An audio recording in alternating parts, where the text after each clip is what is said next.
नमस्कार दोस्तों, बहुत बहुत स्वागत है हमारे आपके अपने YouTube चैनल लक्ष्य कोचिंग क्लासेस में 7 मील में। कल हमने पढ़ा था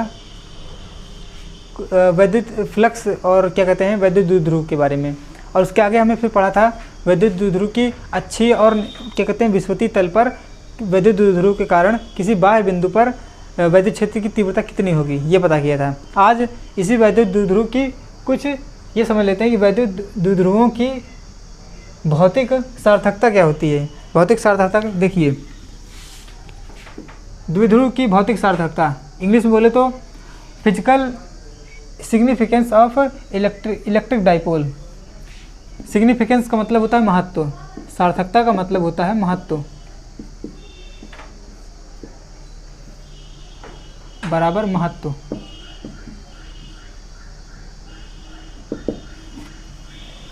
मतलब यहाँ पे ये देखना जा रहा है कि भौतिक विज्ञान में हम ये क्यों पढ़ते हैं कि P बराबर Q × 2L। इस सूत्र से हमें क्या लेना देना है, क्या फ़ायदा इसको पढ़ने से इतना, हम क्यों ऐसे थ्योरीज को पढ़ें, यहाँ पे ये समझना ज़रूरी है। देखिए, वैद्युत द्विध्रुव, जितना कि हम जानते हैं वैद्युत द्विध्रुव को 2 आवेश होते हैं और एक दूसरे से बहुत ही कम दूरी पर होते हैं। विपरीत विजातीय आवेश होते हैं जो कि एक दूसरे से बहुत ही कम दूरी पर होते हैं। उनके बीच की दूरी को वैसे तो 2L लिया जाता है, आप चाहें तो R भी ले सकते हैं, कोई बड़ी दिक्कत नहीं है। और इसकी दिशा -Q से +Q की तरफ होती है, -Q से +Q की ओर होती है P वेक्टर की दिशा। इतना हम जानते हैं, इसके अलावा और कुछ नहीं जानते हैं, और ना ही हम ज़्यादा इसका सूत्र बस केवल इतना होता है, बस केवल इतना जानते हैं। बाकी इससे क्या फ़ायदा है यही जानना ज़रूरी है। अगर हम ये पता कर ले जाएँ कि इसका फ़ायदा क्या है इस चीज़ को पढ़ने का, तो बस इसका महत्व अपने आप क्लियर हो जाएगा। तो चलिए इसका फ़ायदा समझते हैं। देखिए, चूँकि ये 2 क्या है मतलब ये 2 क्या है आवेश, और आपको पता होगा परमाणु में, जैसे परमाणु है, परमाणु में नाभिक होता है, नाभिक के चारों ओर इलेक्ट्रॉन घूमते हैं, छोटे छोटे इलेक्ट्रॉन घूमते हैं। पहली कक्षा में 2, दूसरे में 8, और फिर इसी तरह और भी कक्षाओं में मतलब क्या कहते हैं इलेक्ट्रॉन घूमते हैं। और इन्हीं परमाणुओं के आपसी संयोग से, मतलब एक परमाणु इधर हुआ, दूसरा परमाणु इधर भी हुआ, तो इन दोनों परमाणु के आपसी संयोग से एक नया अणु बनता है। वो अणु में से ऐसा हो सकता है कि अब यहाँ पर एक छोटा सा परमाणु ये, एक परमाणु ये लिया गया, और इन दोनों के आपसी संयोग से कोई एक अणु बना। ये अणु, इसके अंदर इलेक्ट्रॉन प्रोटॉन है, इसके अंदर भी है। ऐसा हो सकता है कि इस पर जितना आवेश हो, इस पर उतने आवेश बराबर हो, इन दोनों का आवेश बराबर हो। मान लीजिए -1 या इस पर +1, इसमें -1। यदि +1 और -1 आवेश नहीं होगा तो ये दोनों आपस में एक दूसरे को आकर्षित कैसे करेंगे, और आकर्षित नहीं कर पाएंगे तो एक दूसरे से हमेशा बंधे कैसे रहेंगे। ये +1 का कुछ आवेश रखेगा, कुछ आवेश, तो यहाँ पर ले लेते हैं dq का मतलब क्या, बहुत ही छोटा आवेश, बहुत ही कम आवेश। वैसे अगर आप इससे डर रहे हो तो मैं d हटा देता हूँ, क्योंकि डी से किसी को लगता है कि ये बहुत ही ऐसी चीज़ है जो हमारे समझ के परे है। तो यहाँ पर मान लीजिए केवल क्यू आवेश है, बहुत ही छोटा क्यू आवेश है। अब ये पूरा अणु ध्रुवीय है या नहीं ध्रुवीय है, ये पता करने में ये पहले पता कर लेते हैं। देखिए, ध्रुवीय और अध्रुवीय का पहले मतलब समझ लीजिए। अध्रुवीय और ध्रुवीय, देखो जो अध्रुवीय होते हैं उनका जो ये हिस्सा होता है P, वो होता है 0, और जो ध्रुवीय होते हैं उनका कुछ P होता है, माने P 0 नहीं होता है। केमिस्ट्री में इसी को म्यू भी बोलते हैं, समझिए बात को। फिजिक्स में भी वैद्युत द्विध्रुव आघूर्ण को पढ़ते हैं, इलेक्ट्रिकल डाइपोल मोमेंट को पढ़ते हैं, और फिजिक्स में P से डिनोट करते हैं, केमिस्ट्री में U से। यहाँ बात ये आती है कि ये अध्रुवीय और ध्रुवीय ये दो नई चीज़ें आ गई। जो अध्रुवीय होते हैं इनका शेप, साइज और क्या कहते हैं पूरा केमिकल स्ट्रक्चर कुछ इस तरह का होता है, रासायनिक पूरा संरचना इस तरह की होती है कि इस पर क्या कहते हैं ये चुंबकीय क्षेत्र से अप्रभावित रहते हैं और ये चुंबकीय क्षेत्र से प्रभावित होने लगते हैं। न केवल चुंबकीय क्षेत्र से बल्कि वैद्युत क्षेत्र से भी ये प्रभावित होते हैं और ये नहीं होते हैं। इनका सबसे बड़ी खास बात ये है कि ये ऐसा क्यों नहीं कर पाते हैं, क्योंकि इनके अंदर ये खास क्वालिटी होती है। जैसे यही है, ये है कोई अणु ले लीजिए ऐसा और एक और उसके पास में अणु, दोनों अत्यंत अल्प दूरी पर स्थित हैं, एक पर प्लस क्यों एक पर माइनस क्यों आवेश है। मगर यहाँ पर ये केंद्र, ये दोनों जो आवेश हैं ये एक दूसरे के इतना पास में है कि इनके बीच की ये दूरी बहुत ही कम है और बहुत ही कम होने की वजह से लगभग इसका जो क्यू है, म्यू है, वो 0 के करीब है। कुछ इतना भी करीब है कि कहीं ना कहीं म्यू लगभग 0 भी कह सकते हैं। ये नहीं, सीधे ये कह सकते हैं। और जब ये कह दिया गया या P बराबर 0 कह दिया गया तो उतने समय इन पर भाई जब वैद्युत ध्रुव आघूर्ण 0 हो गया तो इस पर कोई भी चुंबकीय बल काम नहीं करने वाला, मतलब इस पर वैद्युत क्षेत्र ज़्यादा कोई खास प्रभाव नहीं डालने वाला। तो यहाँ पर एक चीज़ मालूम पड़ रही है कि जिसका P0 होगा वो अध्रुवीय होगा और वो उस पर चुंबकीय और वैद्युत क्षेत्र को प्रभाव कम पड़ेगा या नहीं पड़ेगा। तो ये थोड़ा सा इसका रोल आने लगता है कि हाँ भाई P अगर पता है तो P से किसी पदार्थ के अध्रुवीय या ध्रुवीय लक्षण को पता किया जा सकता है, P के द्वारा पता किया जा सकता है। वैसे अगर ना भी पता कर पाए तो भी एक तरीका होता था कि उस पदार्थ पर प्रैक्टिकल किया जाए, प्रयोग किए जाए और प्रयोग करके देखा जाए कि वो क्या कहते हैं ध्रुवीय है कि अध्रुवीय है, ये पहले पता किया जाए। मगर अगर प्रैक्टिकल हमें ना करना हो तो प्रैक्टिकल ना करके किसी पदार्थ की ध्रुवीय या अध्रुवीय लक्षण को पता करने के लिए आपको इसका सहारा लेना पड़ेगा। आप पूरी बात को क्लियरिटी से एक साथ फिर समझिए। मतलब आपके पास भौतिक विज्ञान में 2 तरीके हैं। एक है प्रैक्टिकल तरीका जो कि आपका महंगा होगा, खर्चा लगेगा ज़्यादा, पैसे वाला तरीका है। एक है ये थ्योरेटिकल तरीका, सैद्धांतिक तरीका, ठीक है, थ्योरेटिकल। दूसरा तरीका होता है सैद्धांतिक तरीका। ये तरीका थोड़ा खर्चीलू होता है, ये तरीका खर्चीलू कम होता है क्योंकि ये ज्ञान से रिलेटेड होता है, नॉलेज से रिलेटेड होता है फिजिक्स में। तो प्रैक्टिकल तरीका आप कहीं कहीं पर कर भी सकते हैं, नहीं भी कर सकते हैं, ऐसा भी होता है। इसको आप सब जगह लगा सकते हैं, ये ज़्यादा सूटेबल है। मगर हाँ, मान्यता इसी की है, फिर आजकल की भौतिक विज्ञान में, आधुनिक विज्ञान में मान्यता इसी की है। अगर आप कोई चीज़ प्रैक्टिकल करके नहीं दिखा पाते हैं तो उसकी फिजिक्स में कोई मान्यता नहीं है। भले ही आपने थ्योरेटिकल सिद्ध कर दिया है मगर उसे प्रैक्टिकल भी करके दिखाइए, तभी माना जाएगा कि आपकी बात सच है। वैसे इसको अगर आपने इससे सिद्ध कर दिया है तो आप सत्य माने ही जाएंगे, मगर इससे अगर आप सिद्ध कर देंगे तो उसके मतलब 4 चांद लग जाएंगे। और वैसे भी कोई भी चीज़ जो चीज़ थ्योरेटिकल सही है वो प्रैक्टिकल भी सही होती है, कभी न कभी कुछ समय के बाद ज़रूर सिद्ध कर ली जाते हैं वैज्ञानिक लोग। तो यहाँ पर जो अणु होते हैं जैसे कि अणु कैसे, CO2, CH4, NH3, जल का अणु H2O, ये सब तरह के अणु होते हैं। इन अणुओं पर प्रैक्टिकल करके पहले तो देखा गया, भाई इन पर प्रैक्टिकल करके देखा गया, पहले प्रैक्टिकल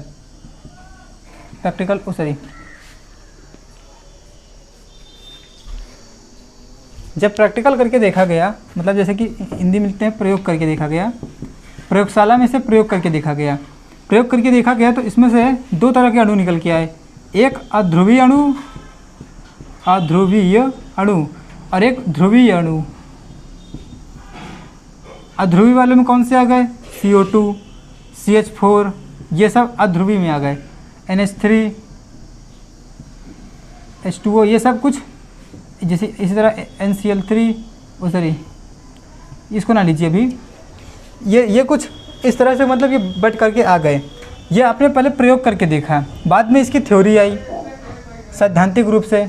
जब इसकी वैद्युत द्विध्रुव आघूर्ण की थ्योरी आई तो आपने से क्या लिख देता हूँ, वैद्युत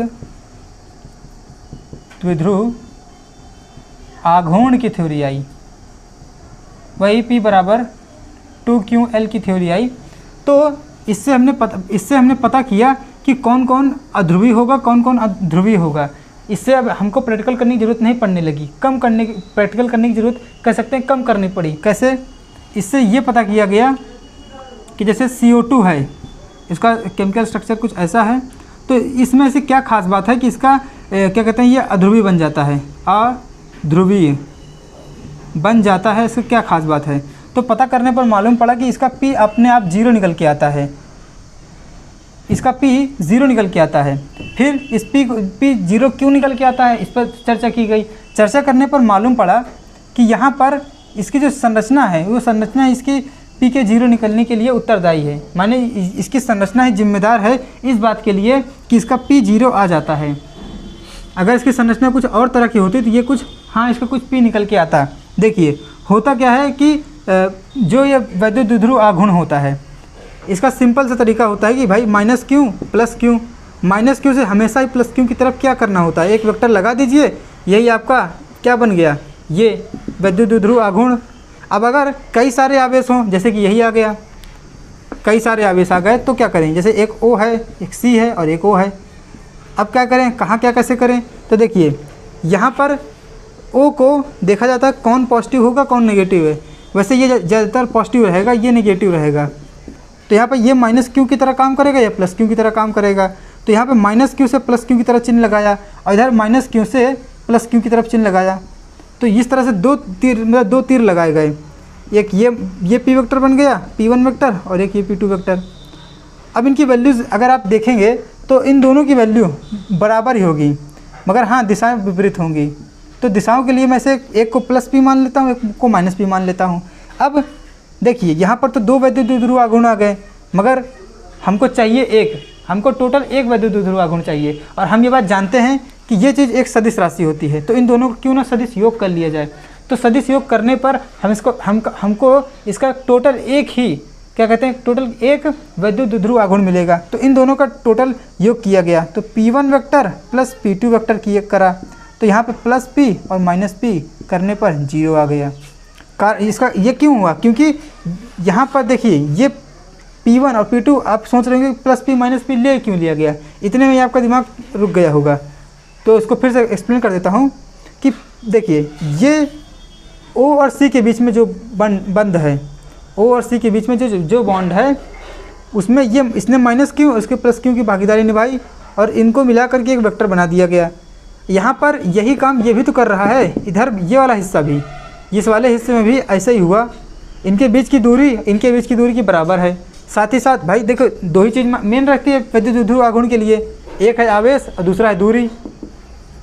भाई ये आवेश वही है, ये आवेश देखिए समझिए बात को कि O जो ये है वही O ये भी है, जितना इस O का आवेश होगा उतना ही इस O का भी आवेश होगा। साथ ही साथ ये C तो दोनों में ही कॉमन है, तो ये चीज़ तो मतलब दोनों ही कंडीशन, दोनों ही बॉन्डों के लिए बराबर हो गई। इस पहले बॉन्ड के लिए और दूसरे बॉन्ड दोनों के लिए ही ये चीज़ आवेश जो P बराबर Q इंटू 2L में, Q तो दोनों ही पक्षों बराबर है। बचा दूरी। अब देखिए आप केमिस्ट्री में ये पढ़ेंगे कि ये तो इन दोनों की जो बीच की दूरी होती है वो जितने इसके लिए उतने उसके लिए भी होगी। क्यों? क्योंकि यहाँ पर परमाणु वही है और साथ ही साथ उनके बीच में बंध भी वही है। ये डबल बॉन्ड है, डबल बॉन्ड इधर भी है, डबल बॉन्ड इधर भी है, साथ ही साथ परमाणु भी वही हैं। ये नहीं कि यहाँ पे C है तो अब यहाँ पर O की जगह सल्फर आ गया हो, नहीं, ऐसा नहीं होने पाया, बल्कि यहाँ पर O ही है। तो इन दोनों के बीच की जो बंध की जो लंबाई है, इस बंध की लंबाई कह लीजिए या C और O परमाणु के बीच की दूरी ले लीजिए, परमाणु के बीच की दूरी ले लीजिए, वो उतनी ही रहेगी दोनों ही बॉन्डों के लिए। तो इस वजह से दूरी भी बराबर और क्या कहते हैं यहाँ पर दूरी बराबर आवेश बराबर, तो P की वैल्यू तो आपस में बराबर मगर दिशाएं विपरीत हैं, तो आपस में टोटल जोड़ने पर कुल मिला के P 0 आ गया। इस तरह से हमने पता किया कि कैसे अध्रुवीय अणु, कैसे कोई अणु अध्रुवीय होता है थ्योरेटिकली, और प्रैक्टिकली तो भाई प्रयोगशाला में प्रयोग करके देखा जाता है। उस पर विद्युत क्षेत्र, चुंबक क्षेत्र, चुंबकीय क्षेत्र डाले जाते हैं, जिससे कि मालूम पड़ता है कि वो अगर वो कोई प्रतिक्रिया देता है तो भाई वो ध्रुवीय हो जाता है, अगर नहीं प्रतिक्रिया देता है तो फिर वह अध्रुवीय बन जाता है। इसी तरह इनका क्या होता है, इनमें भी देख लीजिए एक बार इनमें भी देख लीजिए कि ये कैसे ध्रुवीय बन गए। देखिए CH4 में भी कुछ ऐसा ही होता। CH4 का भी बात थोड़ी देर में समझाता, चलिए इसका समझ लीजिए। CH4 कैसे बनता है, क्या कहते हैं अध्रुवीय। CH4 का जो केमिकल स्ट्रक्चर होता है वो कुछ ऐसे होता है। अब आप कहेंगे कि इसमें भी तो C सबके लिए कॉमन है, भाई ये 4 बॉन्ड में हमको क्या करना है, -Q +Q, यहाँ माइनस मतलब इसको माइनस आवेश माना जा रहा है, बीच वाले को प्लस आवेश माना जा रहा है। वैसे तो यहाँ पे +4 लिख सकते हैं मगर ना लिखिएगा, क्योंकि लिखना उतना सही नहीं रहेगा। केवल हम बस केवल कौन माइनस आवेश का काम करेगा, कौन प्लस वाले आवेश का काम करेगा, यहाँ पे बस केवल इतना ही देख रहे हैं। तो यहाँ पर हमने माइनस से प्लस की ओर तीर भी बना दिए, जो कि P वेक्टर वाले तीर हैं, P1 P2 P3 और P4। अब आप कहेंगे इसमें भी तो P1 P2 P3 P4 बराबर हैं,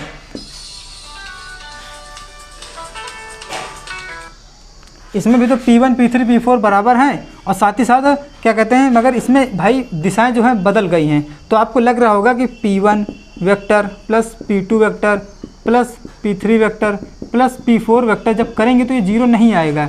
देखिए, क्योंकि इसे बोर्ड में स्ट्रक्चर बनाया गया है, इसलिए इसका जो क्या कहते हैं, ये दिख रहा है, ये कुछ तिरछा मिर्चा दिख रहा है। ये मतलब ऐसा नहीं दिख रहा है सीधा सीधा, भाई सीधा सीधा होता तो एक ऐसे तीर बनता, एक ऐसे तीर बनता और टोटल एक दूसरे को कैंसिल कर देता और नेट इफेक्ट 0 आता। मगर यहाँ पर चूँकि तिरछा मिर्चा है तो आपको केवल लग रहा है कि हाँ भाई 0 नहीं आएगा, मगर वास्तव में ये 0 ही आता है। 0 कैसे आता है, उसके लिए पहले आप इसका स्ट्रक्चर रियलिटी में देखिए कैसे होता है। इसका स्ट्रक्चर दिखने के लिए मुझे 4 मार्कर चाहिए।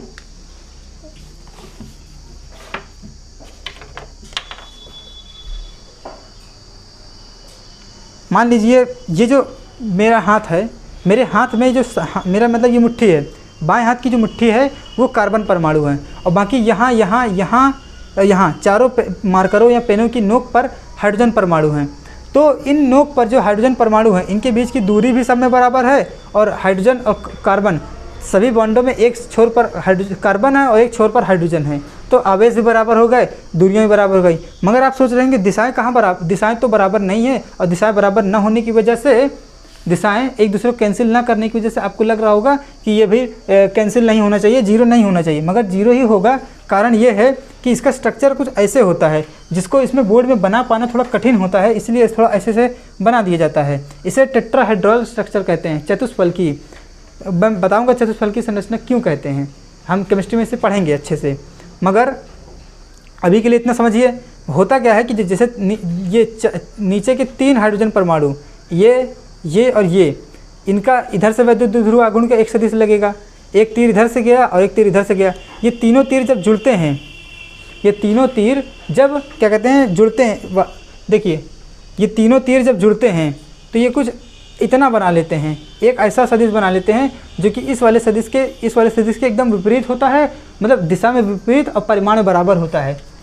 ये तीनों नीचे वाले जो आपस में जुड़ करके ऐसा वाला तीर बना लेते हैं, ऐसा वाला, तो ये दोनों कट करके 0 हो जाते हैं। अब देखिए नीचे जो है ना, नीचे तीर कुछ ऐसे थे, नीचे तीर कुछ ऐसे थे जिनका नेट परिणामी इतना आएगा ऊपर वाले के मुकाबले। नीचे कुछ ऐसे थे, मतलब ये कोई 2D संरचना नहीं है, ये 3 डायमेंशनल संरचना है, इसलिए मार्करों का प्रयोग करके ऐसे दिखाना जरूरी था। और जबकि ये ऐसे कुछ बनेगा, ये कुछ ऐसे बनेगा संरचना और इसमें दिशा विपरीत रहेगी, यहाँ पर दिशा विपरीत रहेंगी। ये तीनों नीचे वाले जुड़ करके टोटल इतना बना लेंगे, दोनों की परिमाण बराबर होगा, दिशा विपरीत होगी, इसलिए ये तीनों चीज़ें मिल करके P' vector plus P4 vector, इसमें दिशा विपरीत होने की वजह से ये इसको कैंसिल कर लेगा और टोटल 0 आ जाएगा। ये थ्योरेटिकली हम करके देख सकते हैं बाद में, ये हम थ्योरेटिकली करके बाद में देख सकते हैं। मगर अगर पहले से हमने इसको प्रैक्टिकली करके देखा था, पहले तो प्रैक्टिकल करके CH4 को देखा गया कि CH4 कैसा है, तो मालूम पड़ा कि CH4 प्रैक्टिकल करके देखने पर मालूम पड़ा कि CH4 अध्रुवीय है। और जब इसकी थ्योरी आई वैद्युत द्विध्रुव आघूर्ण की, तो उससे भी इसके केमिकल स्ट्रक्चर और वैद्युत द्विध्रुव आघूर्ण दोनों की थ्योरी मिला करके जो निकाला गया, उससे भी निष्कर्ष यही निकला कि हाँ भाई ये अध्रुवीय है। तो इससे ये साबित होने लगा कि भाई कहीं ना कहीं वैद्युत द्विध्रुव आघूर्ण और उसके केमिकल स्ट्रक्चर की मदद से हम किसी भी अणु के वैद्युत द्विध्रुव आघूर्ण को पता करने के बाद ये पता कर सकते हैं कि वो अध्रुवीय है कि अध्रुवीय है। जितने भी अध्रुवीय होंगे आप समझ सकते हैं P जो होगा 0, जितने अध्रुवीय होंगे उनका P ≠ 0 होना चाहिए। तो इस तरह से इसका ये भौतिक महत्व समझ में आता है। वैसे कुछ ज़्यादा डिटेल में व्याख्या हो गई, किताबों में कम दिया गया है, मगर कोई बात नहीं। इस कोचिंग का मकसद ही है किसी भी चीज़ को ज़्यादा डिटेल में समझाना। चलिए अब यहाँ पे इनका भी थोड़ा जल्दी से स्ट्रक्चर देख लेते हैं, क्योंकि इसमें कुछ ज़्यादा देर लग रही है। अध्रुवी परमाणु अध्रुवी अणु, अमोनिया और जल का अणु, इनको देख लेते हैं। जब नाइट्रोजन का केमिकल स्ट्रक्चर बनता है तो वो कुछ ऐसे बनता है। नाइट्रोजन का नहीं, अमोनिया का। इसमें इसको माइनस ले लीजिए, इसको प्लस ले लीजिए इस बार। कारण ये कि ये जो होता है ज़्यादा नेगेटिव चार्ज रखता है अपने पास, और इसके पास 2 इलेक्ट्रॉन ऐसे ही होते हैं फालतू में। इनको लोन पेयर कहते हैं, एकल इलेक्ट्रॉन युग्म कहते हैं, ये मतलब एकाकी इलेक्ट्रॉन युग्म कहते हैं इनको। इनका जो पी वेक्टर होगा वो ऐसे होगा बाहर की तरफ, इनसे दूर, और इधर ऐसे। अब आप कहेंगे इसकी संरचना तो CH4 की संरचना के जैसे है, मगर आप याद करिए CH4 की संरचना में कुछ ऐसे हो रहा था, ऐसे ऐसे और ऐसे, माने चारों तरफ से C की तरफ एक तरीके से कह सकते हैं हमला हो रहा था। मगर इसमें 3 तरफ से N की तरफ हमला तो हो रहा है H से, मगर इस तरफ चौथी तरफ ये जो वेक्टर है यहाँ पर देख लीजिए एक दूसरे से उल्टा है। तो यहाँ पर टोटल जो होगा इसमें जुड़ेगा, जब जुड़ेगा तो देखिए कुछ ऐसे होगा, अमोनिया में कुछ ऐसे होगा और यहाँ पे ऐसे लगा था, और जब जुड़ेगा ना तो ये ऊपर वाला हिस्सा भी, ऊपर वाला वेक्टर और नीचे के तीनों वेक्टर आपस में जुड़ करके एक बड़ा वेक्टर बनाएंगे, ऐसे कुछ, मतलब बड़ा वेक्टर P का बना देंगे, जिसकी वजह से इसका कुछ P निकल के आएगा, कुछ तो निकल के आएगा जो 0 नहीं होगा, माने P निकल के आ सकता है 2, 3 ऐसे कुछ निकल के आएगा। तो यहाँ पर H2O में भी ऐसे ही कुछ होता है कि वो यहाँ पर है, यहाँ पर सिंगल बॉन्ड H, इधर भी ऐसे और इधर भी ऐसे। अब देखिए इसमें तो बहुत ही सिंपल है, इसमें तो भाई आपने देखा कि केवल ये जो परमाणु हैं इनके जो आबंध है, मतलब इनके जो P1 वेक्टर और P2 वेक्टर जो हैं यही आपस में एक दूसरे से कुछ कोण बना रहे हैं। तो भाई ये तो एक दूसरे को कैंसिल कर ही नहीं पाएंगे। ऊपर से इसके पास भी दो इलेक्ट्रॉनों के युग्म होते हैं, जिनका कि वैद्युत द्विध्रुव आघूर्ण ऐसे बाहर की तरफ हुआ, तो टोटल कुछ वैद्युत द्विध्रुव आघूर्ण ये दोनों आपस में जुड़ के, और ये दोनों आपस में जुड़ के कुछ वैद्युत द्विध्रुव आघूर्ण बना लेते हैं, जिसकी वजह से इसका भी P या कहें तो म्यू जो होता है वो 0 नहीं होता है। इसलिए ये क्या होते हैं, ध्रुवीय होते हैं। ध्रुवीय का मतलब ये कि वैद्युत क्षेत्र चुंबकीय क्षेत्र के प्रति कुछ अपनी प्रतिक्रिया देते हैं।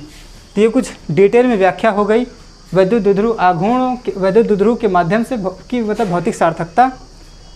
तो आपने कुछ ज़्यादा डिटेल में पढ़ लिया, मगर जितना समझ में आया हो उतना आप समझिए, ना समझ में आया हो कोई बात नहीं, आपको जितना भी समझ में आया उतना ही काफ़ी है इसके लिए।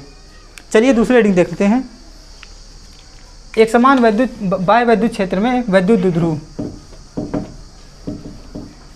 आपको मालूम ही होगा कि वैद्युत क्षेत्र को जब हम वैद्युत क्षेत्र रेखाओं के द्वारा निरूपित करते हैं, दिखाते हैं, दर्शाते हैं, तो एक तरीका मैंने और मतलब कई तरीके से वैद्युत क्षेत्र को दिखाया जाता है। जैसे कि कई बार आइसोलेटेड परमाणु होता है, उसमें वैद्युत क्षेत्र रेखाएं ऐसे ऐसे गति होती हैं। कई बार 2 तरह के होते हैं, तो ऐसे ऐसे कुछ होती हैं, यहाँ पे प्लस यहाँ पे माइनस, ये प्लस केवल, तो वैद्युत क्षेत्र रेखा कुछ ऐसे होती हैं। और कई बार तो ऐसा भी हो सकता है कि ऐसे ऐसे केवल हों। इसका मतलब है कि एक समान वैद्युत क्षेत्र है। एक समान वैद्युत क्षेत्र को इस तरह से निरूपित करते हैं। तो चलिए इसको, इसी हेडिंग को समझना है। दूसरी हेडिंग आज की लेते हैं। एक समान बाह्य वैद्युत क्षेत्र में वैद्युत द्विध्रुव, electric dipole in any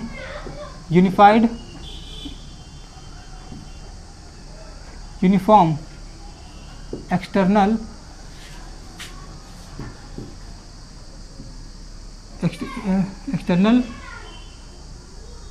electric field. वहाँ हिंदी से यहाँ इंग्लिश से कोई फ़र्क नहीं पड़ता है। एक समान बाह्य वैद्युत क्षेत्र में अगर हम जैसे कि बाह्य वैद्युत क्षेत्र एक बना लेते हैं। बाह्य वैद्युत क्षेत्र वैसे बनाया नहीं जाता है, बल्कि उसका केवल इस तरह से रिप्रेजेंटेशन किया जाता है। इसमें E की दिशा देखिए इधर को होगी, इस दिशा में E की दिशा होगी। और हमने एक वैद्युत द्विध्रुव लिया -Q और उसको कुछ ऐसे रखा, यहाँ पर एक यहाँ पर, यहाँ भी +Q, इससे कुछ कोण बनाते हुए रखा। कुछ कोण थीटा बना लीजिए, मान लीजिए वैद्युत द्विध्रुव को। अब यहाँ पर माइनस क्यू से प्लस क्यू की ओर क्या होगी, पी वेक्टर की दिशा होगी, उसे भी लिख लेते हैं। यहाँ पे एक बात ध्यान रखिएगा कि चूंकि माइनस क्यू से प्लस क्यू की ओर वैद्युत द्विध्रुव आघूर्ण में पी वेक्टर की दिशा होती है, वो माइनस क्यू से एकदम पी प्लस क्यू की ओर ही होती है। ये तो बस केवल अलग से दिखाया जाता है, वास्तव में यहीं पर होती है, इस रेखा पर ही ऐसे होती है। समझ जाइए, ये रेखा वास्तव में होती भी नहीं है, ये बस केवल उनके बीच में कनेक्शन को शो करता है। तो यहाँ पर पी वेक्टर कुछ ऐसे है और ई वेक्टर यहाँ पे थीटा है, यहाँ पे ये पी वेक्टर ऐसे है। इस चित्र को थोड़ा सा यहाँ पे और मतलब क्या कर दिया गया है, थोड़ा बड़ा करके ले लिया गया है। वैसे इसको यहाँ भी ले सकते हैं, पी ई थीटा। तो यहाँ पर आप लिखेंगे तो मान लीजिए कि एक वैद्युत द्विध्रुव ए और बी बिंदुओं पर दो बिंदु आवेश माइनस क्यू और प्लस क्यू अत्यंत सूक्ष्म दूरी, जिसे आप ले सकते हैं 2L पर स्थिर हैं, और 2L दूरी पर स्थित होने के बाद ये एक समान वैद्युत क्षेत्र E के सापेक्ष थीटा कोण पर रखे हुए हैं, थीटा कोण पर झुका करके रखे गए हैं। अब हम इस यहाँ पर देखिएगा कि इस बिंदु पर कितना बल लगेगा, विद्युत क्षेत्र E के कारण इस बिंदु पर कितना बल लगेगा। देखिए, जो ये माइनस क्यू है, आपको मालूम है कि अगर कोई बाह्य विद्युत क्षेत्र है तो बाह्य विद्युत क्षेत्र के कारण किसी आवेश पर लगने वाला बल क्या होता है, माइनस क्यू ई। तो इसलिए यहाँ पर जो बल लगेगा इस साइड में, बल देखिए इस साइड लगेगा, कारण ये कि भाई ये माइनस है, इसमें विद्युत क्षेत्र भले ही उस तरफ है, मगर इसके लिए विद्युत क्षेत्र इसको अपनी तरफ खींचता है, और जबकि इस पर जो बल लगेगा वो विद्युत क्षेत्र की दिशा में लगेगा, और उसका परिमाण होगा प्लस क्यू ई, वो भी इसी दिशा में। और यहाँ पर इसकी दिशा में जो होगा वो होगा माइनस क्यू ई। समझिए बात को, ये होगा। तो यहाँ पर इस बल को मान सकते हैं F1 और इस F बल को मान सकते हैं F2। आप बलों को ऐसे मान लीजिए। अब देखिए, बल तो लग रहे हैं दो, इसको थोड़ा सा और डिटेल में लीजिए। यहाँ पर चित्र को, बल तो दो लग रहे हैं, एक इधर और एक इधर। ये क्यू ई बल लग रहा है माइनस में, और ये प्लस क्यू ई बल लग रहा है इधर। अब ये दोनों आपस में जुड़े हुए हैं। अब इसको एक मार्कर समझिए कि जैसे एक मार्कर हो, उस पर इधर की तरफ बल लग रहा हो, उस पर इधर की तरफ जितना बल लग रहा हो उतना ही बल इधर की तरफ लग रहा होगा। ऐसे आप ये समझिए कि जैसे इतने पर है, और ये हाथ है, दाहिना हाथ इस दिशा में जितना बल लगा रहा है उतना ही बल बायां हाथ भी इस दिशा में लगाए, तो क्या होगा, ये घूम जाएगा। आप समझिए, इसको थोड़ा सा कल्पना कीजिए कि क्या होगा। कल्पना करें क्या होगा, इधर पे ये बल लगाया, इधर पे इतना ही बल ये लगाया, दिशा विपरीत है, और इसी बिंदु पर ऐसे बल लगेंगे तो ये घूमेगा। समझिए बात, घूमेगा मतलब रोटेट करेगा। यहाँ पर रोटेशन होगा। रोटेशन किसके सापेक्ष होगा, उसके मतलब केंद्र के सापेक्ष। केंद्र के सापेक्ष मान लीजिए कि हाँ, इसका जो केंद्र होगा, सेंटर होगा, सेंटर के सापेक्ष ऐसे घूम जाएगा।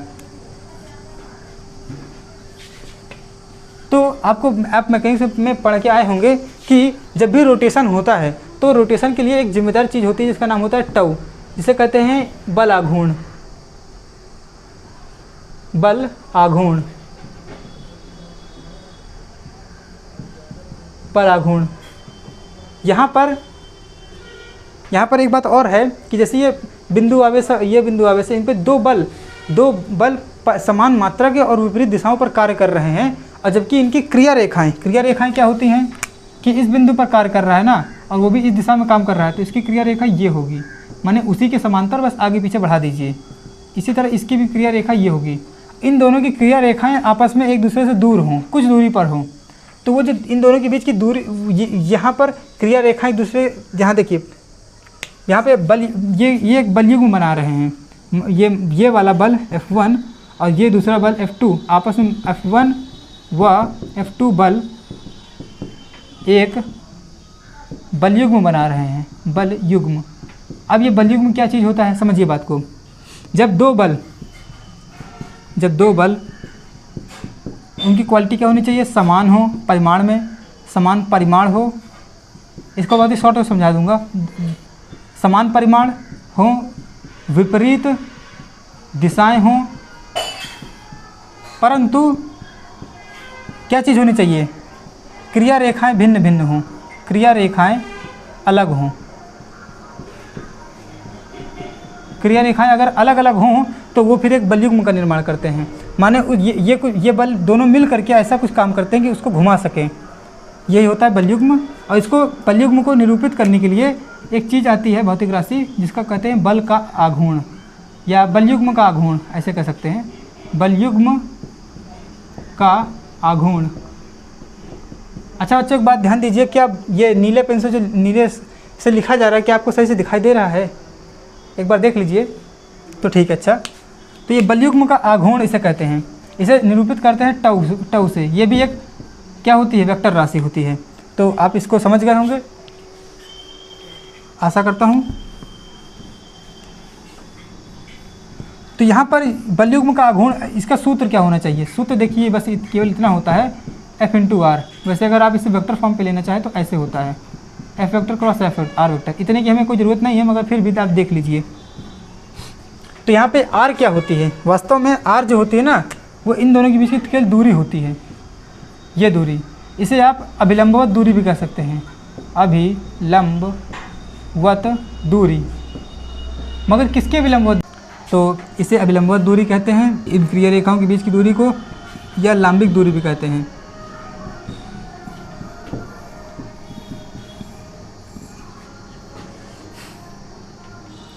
वैसे आपने ये सब मैकेनिक्स से पढ़ा होगा, इसलिए इसे हम कम शब्दों में बताने की कोशिश करते हैं। और यहाँ पर टू का जो सूत्र बनता है, टू बराबर इन दोनों क्रिया रेखाओं के बीच की दूरी इनटू कोई एक बल, क्योंकि दोनों बल बराबर होते हैं इसलिए कोई एक बल ले लिया गया। बस यही चीज़ हम इस यहाँ पर लगाएंगे, क्योंकि यहाँ पर भी दो बराबर बल और विपरीत दिशा में लगने वाले बल हैं और दोनों अलग अलग क्रिया रेखाओं पर लग रहे हैं। तो इसको यहाँ पर अप्लाई करिए। तो यहाँ पर आप पाएंगे कि टू बराबर आता है, क्या कहते हैं, Q इंटू ई इंटू इन दोनों इसके बीच की दूरी। देखिए इनके बीच की दूरी। अब इस चित्र को थोड़ा सा बड़ा करिए, इस चित्र को थोड़ा सा बड़ा करिए तो ज़्यादा अच्छे समझ में आए। चित्र बड़ा होने पर यह बनता है कि P वेक्टर कुछ ऐसे है, नहीं, यहाँ पर ले लीजिए माइनस क्यू, उसे प्लस क्यू, और यहाँ minus Q, plus Q minus Q है यहाँ पर। और यहाँ पर इनके बीच की दूरी हम हमेशा ही 2L लेते हैं। ये कोण थीटा है, तो आप बताइए ये दूरी कितनी होगी, क्योंकि हमको यहाँ पे क्रिया रेखाओं के बीच की दूरी याद करनी है और क्रिया रेखाओं के बीच की दूरी कुछ इतनी ही होगी। तो यहाँ पर इनके बीच की दूरी, ये जो दूरी होगी ना, वो होगी 2L साइन थीटा। भाई साइन थीटा बराबर लंब बटे कर्ण, तो लंब बराबर कर्ण गुणे साइन थीटा, कर्ण गुणे साइन ऑफ थीटा। कर्ण इतना है, साइन थीटा से गुणा कर दिया गया तो लंब की लंबाई आ गई। तो यहाँ पर ये जो दूरी आएगी अब वो आएगी 2L साइन थीटा। अगर आप 2L को और Q को पास पास रखें तो यह आ गया E into 2QL of sine theta, या फिर आ गया P into E into sine of theta. तो ये लीजिए, ये होता है वो सूत्र। ये सूत्र होता है किसी वैद्युत द्विध्रुव को एक समान वैद्युत क्षेत्र, किसी वैद्युत द्विध्रुव जिसका कि वैद्युत द्विध्रुव आघूर्ण P है, उसको वैद्युत क्षेत्र में जिसका कि वैद्युत क्षेत्र एक समान वैद्युत क्षेत्र जो कि E है, अगर उसे थीटा एंगल पर, वैद्युत क्षेत्र से थीटा एंगल पर क्या कहते हैं रख दिया जाए तो उस पर लगने वाले बल युग्म के आघूर्ण का मान इतना होता है। ये इसका अभीष्ट सूत्र होता है। अब इसकी कुछ विशेष परिस्थितियाँ देख लेते हैं। पहली परिस्थितियाँ देख लेते हैं, जब क्या कहते हैं, ये देखिए, इसको मिटा देता हूँ थोड़ा।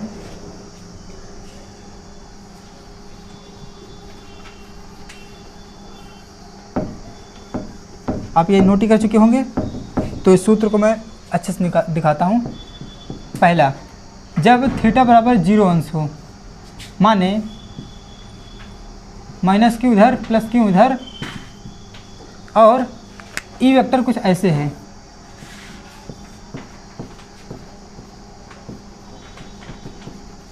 मगर पी वेक्टर जो है माइनस क्यू से प्लस क्यू की दिशा में है। यहाँ पर पी वेक्टर और ई वेक्टर के बीच में बनने वाला कोण क्या है, 0 है। तो यहाँ पे टाउ बराबर क्या आएगा, P into E into sine of 0 अंश। आपको मालूम होगा कि साइन 0 की वैल्यू कितनी होती है, साइन 0 की वैल्यू 0, इस वजह से ये ऐसे, और टाउ बराबर 0। तो यहाँ पर आप कह सकते हैं पहली स्थिति में कि जब पी वेक्टर और ई वेक्टर आपस में समांतर हों, या कहिए कि वैद्युत द्विध्रुव का अक्ष, वैद्युत द्विध्रुव क्या कहते हैं, वैद्युत क्षेत्र के समांतर रखा हो, तो उस समय उस पर लगने वाले बलयुग्म के आघूर्ण का मान 0 होगा। आप यहाँ पे इसको हिंदी में लिख सकते हैं अच्छे से। दूसरी स्थिति देख लेते हैं, जब थीटा बराबर 90 एंगल हो। जब थीटा बराबर 90 एंगल होगा तो देखिए क्या होता है, टाउ बराबर P into E into sine of 90 अंश। जब साइन ऑफ 90 अंश किया गया तो P into E into sine 90 की वैल्यू 1 आ गई, तो टाउ बराबर कितना आया, P इंटू ई। ये होता, यहाँ पर ये एक अच्छा ऐसा सूत्र है जिसमें पूरा P और E का ही गुणा है, माने P का और E का गुणा कर दीजिए, बस उतना ही आ जाएगा उनके बीच के लगने वाले बलयुग्म का आघूर्ण। इस सूत्र को एक बार और गौर कीजिए, तो अगर P बराबर लिखा जाए टाउ बाई E, तो ये सूत्र P की वैल्यू भी दे सकता है। कैसे, अगर हम E को E इक्वल टू इस सूत्र में 1 हो जाए तो P बराबर क्या हो जाएगा, टाउ। माने यहाँ पर एक बात ये मालूम पड़ती है कि अगर एकांक वैद्युत क्षेत्र हो, एकांक वैद्युत क्षेत्र कितना होगा, अगर E बराबर 1 न्यूटन पर कूलाम का कोई वैद्युत क्षेत्र हो, तो उस वैद्युत क्षेत्र पर लगने वाले उस वैद्युत क्षेत्र के द्वारा अगर, और हाँ ये यहाँ पे एंगल भी आपको ध्यान रखना पड़ेगा, जो कि 90 रखना पड़ेगा। माने वैद्युत क्षेत्र ऐसे हो और यहाँ पर क्या कहते हैं, वैद्युत द्विध्रुव को ऐसे रखा गया है, माइनस यहाँ पर प्लस क्यू, यहाँ पे माइनस क्यू। तो यहाँ पर जो बल युग्म का आघूर्ण लगने वाला है उसकी वैल्यू टाउ, वो टाउ की वैल्यू बल युग्म के आघूर्ण की वैल्यू वैद्युत द्विध्रुव आघूर्ण की वैल्यू के बराबर होगी। तो यहाँ पे एक परिभाषा बन सकती है इसकी, किसकी बन सकती है, इसकी, वो ये बन सकती है, देखिए मैं इसको परिभाषा लिखे देता हूँ, इससे लिखता हूँ, जब किसी वैद्युत द्विध्रुव को एकांक व एक समान वैद्युत क्षेत्र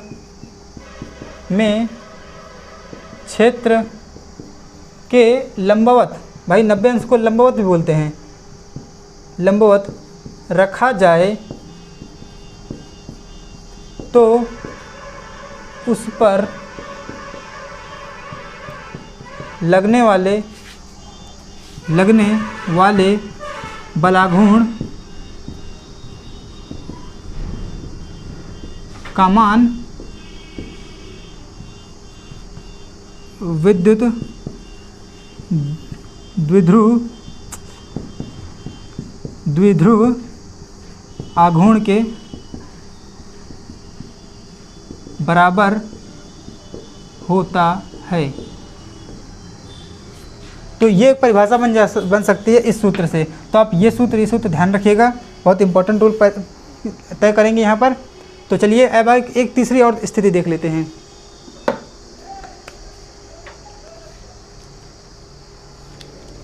तीसरी स्थिति में देखते हैं क्या होने वाला है। आप इसको नोट कर लीजिएगा हमेशा से ही, जब भी समय मिले इसको नोट देखते रहिए, या वीडियो पॉज करके या क्या कहते हैं वीडियो पीछे करके देख लीजिएगा, क्योंकि बहुत जल्दी मिटा दिया जाता है। तीसरी स्थिति ये बनती है कि थीटा बराबर 180 अंश कर लिया जाए। ये कैसे संभव है? ये ऐसे संभव है कि पी वेक्टर और ई वेक्टर आपस में ऐसे एंगल बनाएं।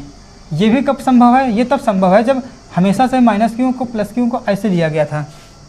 इसको इस एंगल को, इसको घुमा करके यहाँ ला दिया जाए, माने प्लस क्यू को इसको ऐसे घुमाया जाए और घुमा के ऐसे ला दिया जाए, तो यहाँ पर होगा क्या, प्लस क्यू उधर आ जाएगा, माइनस क्यू उधर आ जाएगा।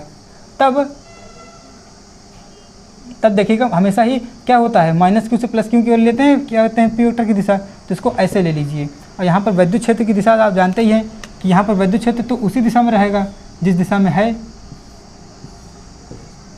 क्योंकि विद्युत क्षेत्र बदल नहीं रहा है, एक समान है, माने एक समान होने का मतलब है दिशा भी वही हो और क्या कहते हैं परिमाण भी वही हो। तो यहाँ पर ई इस तरफ है इतना, यहाँ पर अब एक जो एंगल बन रहा है वो 180 अंश बन रहा है। तो यहाँ पर थीटा की वैल्यू 180 अंश और पूरे वैल्यू में रख दीजिए इसमें पी ई साइन 180 अंश, तो आप पाएंगे इसकी वैल्यू होती है -1 और आप पाएंगे -PE। और रुकिए एक बार चेक करते हैं, हाँ मिस्टेक हो गई, 180 अंश नहीं होता, इसका वैल्यू होता है 0। देखिए कैसे होती है, साइन 180 अंश प्लस थीटा रख लीजिए और यहाँ पे ज़्यादा से ज़्यादा आप 0 एंगल जोड़ दीजिए, तो साइन 180 अंश plus theta minus of sine 0, जो कि आप 0 ही होता है, तो PE इंटू 0 आएगा, तो टाउ बराबर PE आएगा। तो आपको एक बात मालूम पड़ती है कि चाहे क्या कहते हैं वैद्युत द्विध्रुव चाहे उसके समांतर रखा हो और चाहे उसके ऐसे पलट कर रख दिया जाए, इसे एक और नाम से बुलाते हैं, जब एंगल थीटा 180 अंश बन रहा हो तो उसे कहा जाता है प्रति समांतर रखा गया है। इसीलिए आपने यहाँ पे तीसरी हेडिंग देखी होगी प्रति समांतर और समांतर, माने जब समांतर रखा जाए या प्रति समांतर रखा जाए तो जो टव लगता है वो 0 लगता है। पहली और तीसरी कंडीशन लगभग एक समान है, आप इसका ध्यान रखिएगा। तो ये आपने देखा यहाँ पर कि पहली स्थिति में क्या होता है, दूसरी स्थिति में क्या होता है, तीसरी स्थिति में क्या होता है। अगर आपसे कोई पूछे कि पहली स्थिति में बल कितना लग रहा है, तो आप बताएंगे बलयुग्म का आघूर्ण कितना लग रहा है, 0। दूसरी स्थिति में कितना लग रहा है, वो है PE, और तीसरी स्थिति में फिर से कितना लग रहा है, 0। आपने यहाँ पे एंगल भी एक बार अच्छे से देखा है, चेक किया है, साइन 180 अंश की वैल्यू भी वैसे भी माइनस लगाकर 0 हुई तो 0 हुआ। तो इस तरह से यहाँ पर मालूम पड़ता है कि इसमें मैक्सिमम फोर्स मतलब मैक्सिमम बल आघूर्ण कब लगता है, जब थीटा कितना हो 90। एक क्वेश्चन यही बन सकता है कि मैक्सिमम बलयुग्म का आघूर्ण कब लगेगा, तब जब थीटा क्या हो 90 एंगल हो। तो इसलिए और उसी में ये परिभाषा ही बनती है कि किसी वैद्युत द्विध्रुव को एकांक और एक समान वैद्युत क्षेत्र के लंबवत रखा जाए, या लिख सकते हैं कि क्षेत्र से 90 अंश के कोण पर रखा जाए, तो उस पर लगने वाले बलयुग्म का मान वैद्युत द्विध्रुव आघूर्ण के बराबर होता है, वैद्युत द्विध्रुव आघूर्ण के मान के बराबर होता है, ऐसा कर सकते हैं। तो ये आपने इतना नोट कर लिया, आप केवल जल्दी से देख लीजिए, खत्म। चलिए नेक्स्ट हेडिंग देख लेते हैं।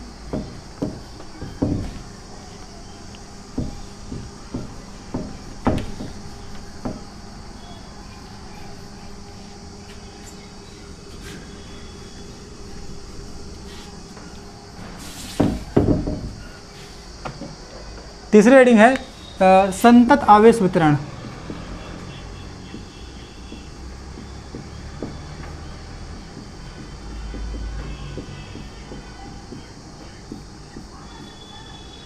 Continuous charge distribution. देखिए होता क्या है कि जैसे कोई मान लीजिए कि कोई लोहे की पट्टिका है, अब लोहे की पट्टिका में आवेश इस स्थान पर रखा गया है, मान लीजिए 10 कूलम का आवेश रखा गया है, तो आपको लगता होगा कि आवेश यहीं पर रहेगा, मगर ऐसा नहीं होता है। आवेश अगर 10 कूलम का यहाँ रखा है तो वो सब जगह फैल जाता है और सभी जगह पे बराबर फैल जाता है। तब ऐसा हो जाता है कि हो सकता है कि यहाँ भी 1 कूलम का आवेश बचे। अगर इसकी मतलब इसका एक वैज्ञानिक पैमाना भी ले लीजिए, माना कि इसकी लंबाई चौड़ाई 2 सेंटीमीटर और 5 सेंटीमीटर है, तो टोटल क्षेत्रफल ए जो आया वो 10 सेंटीमीटर स्क्वायर का आया, और उस पर जो आवेश है टोटल आवेश क्यू जो है वो 10 कूलम का है। मगर पहले क्या था, बटने के पहले वितरण के पहले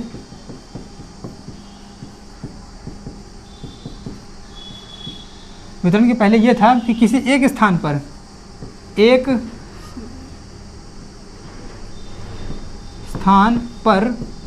Q की वैल्यू इतनी थी, बाकी स्थानों पर Q क्या था, 0 था। मगर वितरण के बाद क्या हुआ कि A तो उतना ही रहा 10 सेंटीमीटर स्क्वायर, और टोटल Q भी कितना रहा, 10 कूलम ही रहा। मगर क्या हुआ कि प्रत्येक स्थान पर Q जो होगा वो 1 कूलम हो जाएगा, 1 कूलम। देखिए होता क्या है कि जैसे ही आवेश को यहाँ पर रखा जाता है वो आवेश पूरे जगह में फैल जाता है। कब? जब ये लोहे की चालक हो, लोहे जैसा कोई चालक हो या कोई और दूसरा चालक हो। होता क्या है कि सभी स्थानों पर बराबर आवेश हो जाते हैं। ऐसा नहीं कि केवल एक स्थान पर, ये भी नहीं कि केवल एक जहाँ पे गोले बनाए जा रहे हैं केवल वहाँ पर आवेश यहाँ भी उतना ही होगा, यहाँ भी उतना ही होगा, यहाँ सब जगह आपको उतना ही आवेश मिलेगा। ये बिंदु बनाने का यही मतलब है कि ये सभी स्थानों पर बराबर आवेश फैल जाएगा।